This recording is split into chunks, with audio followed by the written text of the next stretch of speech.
about the New York Football Giants? They've revamped their quarterback room this offseason. They brought in your guy, Russell Wilson, Jameis Winston, and they traded back into the first round to get Jaxson, former USC quarterback. Despite the expectation that Russ will start, many NFL insiders believe that it's just a matter of when, not if, that Dart starts. And Daniel Jeremiah, my guy, predicting it will happen by week 7. Week 7, it might be like week 3. I mean, the pressure's on. There's a lot of people paying attention to this. So, were you, as a former NFL scout, were you a Jaxson Dart believer? I like taking guys with that type of physical characteristics. I have no problem doing it in the mid to late 20s. But when you break down some of his production, threw a lot of touchdowns against random teams, struggled a little bit against the better teams. Physically gifted guy. You go back. Remember when he was at USC, you could see the physical characteristics. Won a lot of games playing for Lane. A little different animal than going from Ole Miss to New York City, right? Well, I also think Daboll and Joe Shane are on the hot seat. Big time. And if you look at John, look at this schedule. Just say the quarterbacks to our audience listening on radio. They open up at Jaden Daniels, then at Dak Prescott, Mahomes, Herbert. So my take is if you're 0-4 with Russ, and those are better rosters, week 5 at New Orleans, that may be a spot. Well, here's the key if you're Daboll, right? You're clearly coaching for your job. Jaxson Dart was your guy. We've seen some of those videos coming from the draft room. Brian Daboll really loved him. Yeah. You don't need to win a lot of games, but if you show promise, like you have something there, even if they only end up winning 6-7 games, maybe you want to keep that cohesion together with an offensive head coach with a young quarterback. But it could get really weird really fast. I mean, how Russell Wilson getting benched by the end of September? Jameis kind of like a uplifting, positive vibe in that room, whether he plays or not. But the Russell thing, they were in a weird spot once Rodgers was clearly not coming there. So I would probably bet against the situation playing out well. I think I think you can make a real argument. They're playing for the number 1 pick. When you look at the schedule, that's a team. Could get weird fast. That division. All right. Well, if they're playing for the number 1 pick, then they wouldn't want Jaxson Dart out there. So I think what it all comes down to is really how much do they protect Russell Wilson? How good is the O-line and how good is the run game? Because if Russ out there, you can just see his lack of mobility, can't really, move outside the pocket. If you just feel like you're just watching an older, slower quarterback and who's kind of getting beat up a bunch, then that's when you're like, we're going to want a younger, faster, stronger quarterback like Jaxson Dart. And again, if the run game's also not going, like we see this all the time, like Bo Nix, perfect example. Run game couldn't get going, and Bo Nix randomly is like out there running around like he's a Kyler Murray, which was not something that people necessarily were like, oh, this is a big part of his game. But when you're young and you're healthy and you're strong and you're fit and you're like in your literal physical prime, it's just like, yeah, man, you're gonna find ways to get the job done, and that is what a Jaxson Dart will do, and not an older Russell Wilson. It'll just be different. It'll just be different, and you can feel it, you can see it, you can sense it. But if the O-line is holding up well, and Russ is able to be pretty upright, and even if they're not winning, but it's just like it's not because like you can just see like, man, they're limited at quarterback position because Russ can't do this, he can't extend the play, whatever it may be. When there is space for him to run, he gets like 5 yards and just like slides because he's trying to protect himself, understandably so. Like, it's just if you can sense that and feel that, then I could see him being benched. But if, like Colin just said, I think they're playing for the number 1 seed, well, then it's just like, well, what's the conversation here? If they know they're playing for the 1 seed, are they telling Daboll, hey, bud, it's all right, you're still going to be the coach next year, don't worry about it? Or is it like, nah, man, we're cleaning house, 1 seed? Like, I think this type of team right now, it's so hard to figure out, like, what are the conversations being had? What are they trying to accomplish? Are they trying to do everything they can to have a Washington Commanders year from last year? Or is it just like, because I don't know.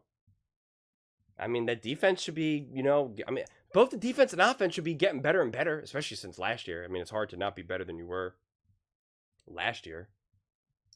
But and then again, if you have the number 1 overall pick or top 2, top 3, there's a lot of great quarterbacks in the draft next season. Like everyone thinks that that's the year.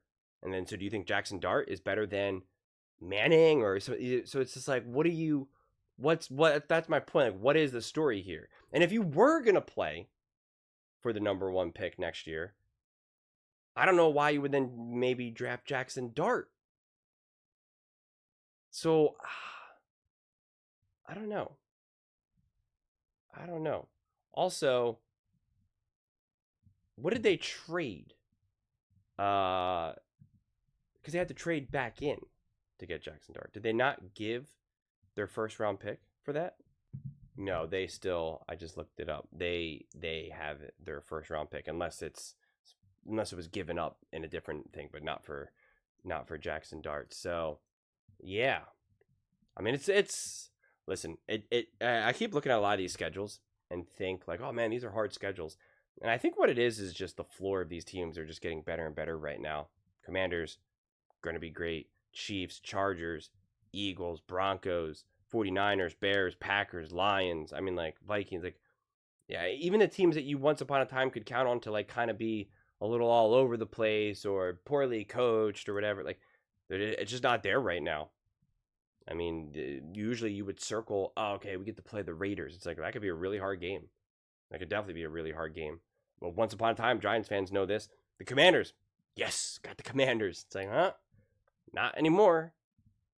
Not the Lions anymore. I think the Bears are going to be better. I mean, say what you will about Brock Purdy and Shanahan. The 49ers, they're not going to be garbage. Not going to be easy pickings.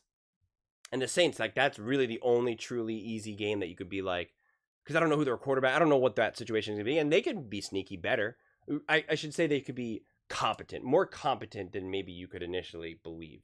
But I think their quarterback situation is definitely kind of like, what are we doing here? So I don't know. And it's going to be Kellen Moore's 5th game, I assume, unless he has a bye within the first 5 weeks. It'll be his 5th game as a first-time head coach. So, you should like your chances there.